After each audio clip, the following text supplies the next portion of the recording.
A kind of heartbreak that softens the edges of a person rather than breaking them entirely. Weeks later, she returned to the cafe where it all began. It looked the same, though quieter now, as if time itself had grown tired.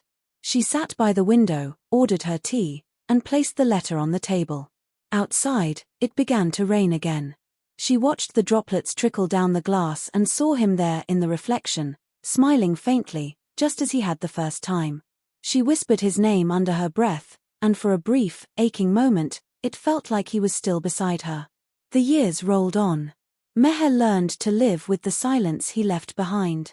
She began to write poems, essays, fragments of memories. Her first book was titled Echoes of Ion.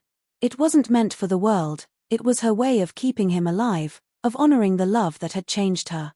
The book quietly found its way into people's hearts, and letters began to arrive from readers who said her words had healed them. Through her grief, she had become the voice for others who had lost their own loves. Sometimes she visited his resting place just outside the city.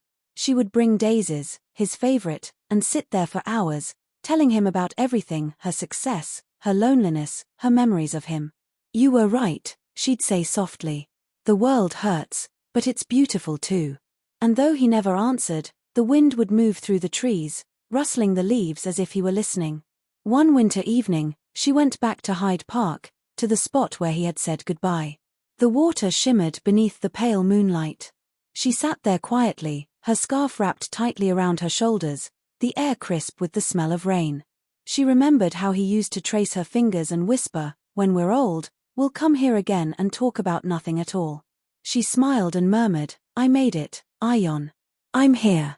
The seat beside her was empty, yet she felt a warmth settle next to her.